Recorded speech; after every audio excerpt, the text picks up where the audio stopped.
ایک بادشاہ تھا جس کی 4 بیویاں تھیں۔ وہ چوتھی بیوی سے سب سے زیادہ محبت کرتا تھا اور سب کچھ اس کی خاطر قربان کرنے کے لیے تیار تھا۔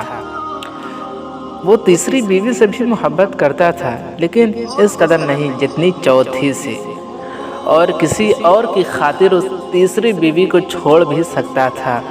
وہ ہر مشکل وقت میں دوسری بیوی کے پاس آتا تھا اور اس سے مشورہ لیتا تھا اور اس کے پاس آ کر سکون محسوس کرتا تھا، لیکن پہلی بیوی کو وہ کوئی اہمیت نہیں دیتا تھا، حالانکہ اسے اس بیوی سے بھی محبت تھی اور ہر مشکل وقت میں اس کے کام آتی تھی۔ ایک دن بادشاہ بیمار ہوا۔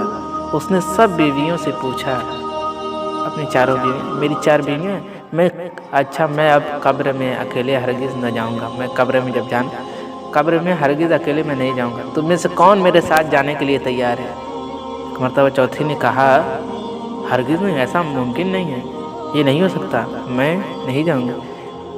تب تیسری نے کہا، ہرگز نہیں، مجھے زندگی بہت پیاری ہے، میں تمہارے بعد کسی اور سے شادی کروں گی۔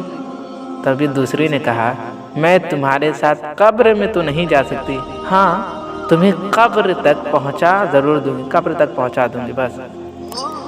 اب آئی پہلی کی باری، جب آئی تو پہلی بیوی کی باری جب آئی تو اس نے کہا، میں قبر میں بھی تمہارے ساتھ رہوں گی، تمہارے ساتھ جاؤں گی، تم جہاں جاؤ گے میں ساتھ تمہارے رہوں گی۔ اب بادشاہ کو اپنے کیے پر شرمندگی ہوئی کہ زندگی بھر اس باوفا بیوی کے ساتھ اچھا سلوک نہیں کیا تھا۔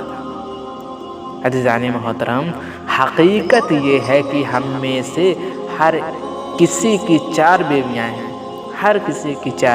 ہیں، چوتھی ہمارا جسم ہے۔ توجہ فرمائیے، جتنا اس کا خیال رکھے موت کے وقت ساتھ چھوڑ ہی دیتا ہے۔ اور تیسری ہے مال و دولت، موت کے وقت اوروں کے ہاتھوں میں چلا جاتا ہے،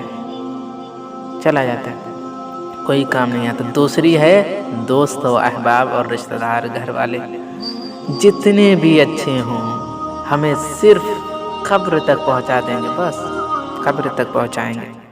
اور پہلی ہے ہمارے نیک اعمال صالح۔ اس بارے میں ہم عام طور پر لاپرواہی اور کوتاہی برتتے ہیں، کوتاہی سے کام لیتے ہیں، لیکن صرف وہی ہے اعمال جو ہمارے ساتھ قبر میں بھی جائے گا۔